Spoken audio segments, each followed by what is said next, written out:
Right, the Minister of Higher Education, Nzimande, announcing that he is sending his own special envoy to go and interact with business so that they can understand as a ministry what is required by business. This was, of course, announced at the Black Business Council Summit 2020 taking place today. That's why President Sandiza Zungu also spoke a bit about Eskom. He says the Eskom crisis should be the country's priority in trying to revive the struggling economy. Outlining the council's suggestions to grow the economy, Zungu further says the country should rely on coal for energy security. BBC is hosting a summit focusing on the role of industrialization and the Africa Free Trade Agreement. The summit is focusing on socio-economic transformation. Our reporter Mbali Tetane is there tracking developments for us, and she's joining us live. Mbali, what are we hearing today from the summit? Moments ago,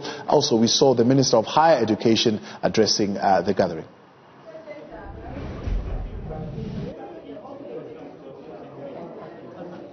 Well, of course, Taba, we are coming to you live from Gallagher Estate, and this is where the Black Business Council is holding that summit. Of course, we've seen there the Higher Education Minister, Mr. Nzimande, just outlining the issues that affect those who are, of course, receiving skills and who are in institutions.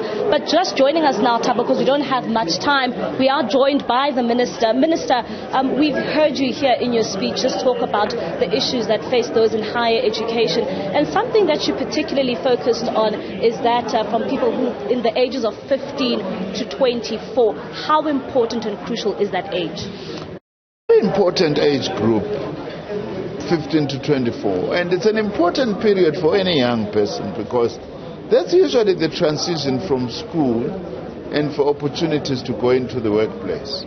You know, during that period you get admitted to a college, or you don't make it, you get admitted to the university, or if you don't make it, then you're in trouble.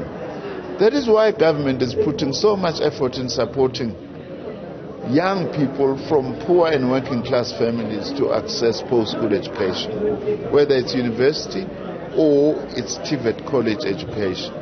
Because that age is crucial, that we assist our young people to become successful in life. So that is why, as we have said, we're spending 35 billion rand on the National Student Financial Aid this year. This year alone, 35 billion rand. Because we want to try our best to support our young people to acquire further education and the skills that they need for the rest of their lives. Minister, it's good and well that we are, of course, setting aside this amount of money to try and help those in that bracket. But we just saw yesterday with the GDP, we find ourselves in a technical recession, also meaning that we are unable to create jobs. How will this affect your plans as higher education? Well, that is why we are saying, and my main message here, it's of no use for government and industry to be blaming each other. Usually industry blames government to say we are not training the kinds of people they need and the skills.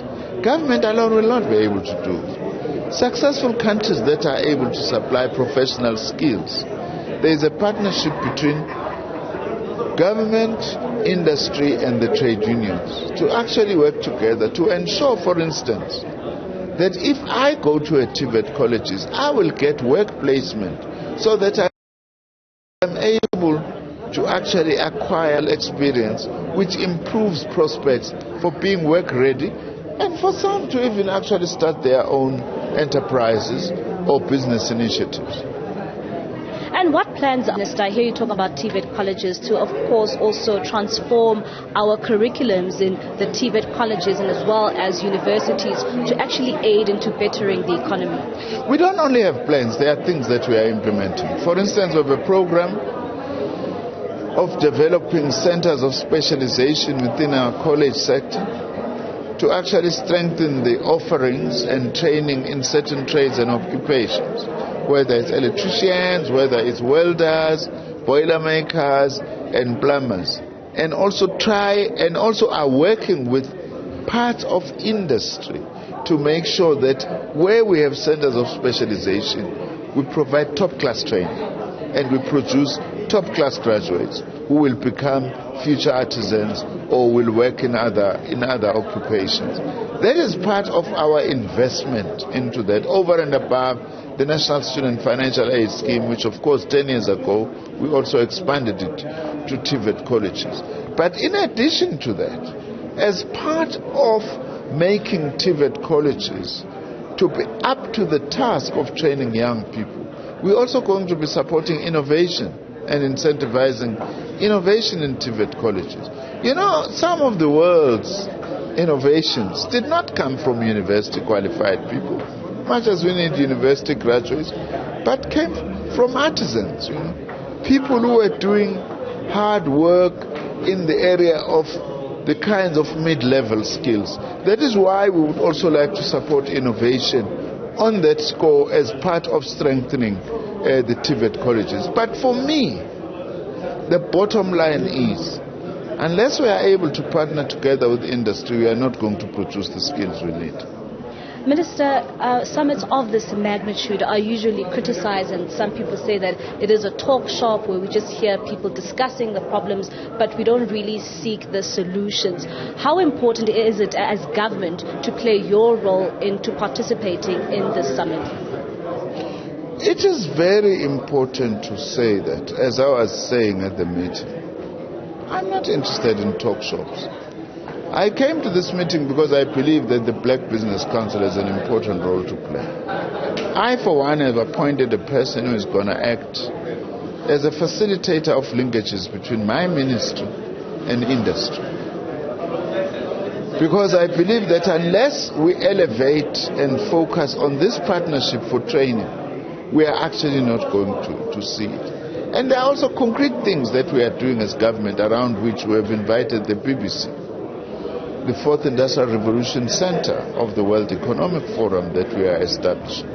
The President announced a concrete thing, that we are going to be building a University of Science and Innovation. That's not talk. I am going to be starting as a department. I will soon be setting up a task team that I will announce, which will actually be concretely leading the project. That's why my speech today and my approach to things is that let's cooperate around very concrete things so that we just do not talk.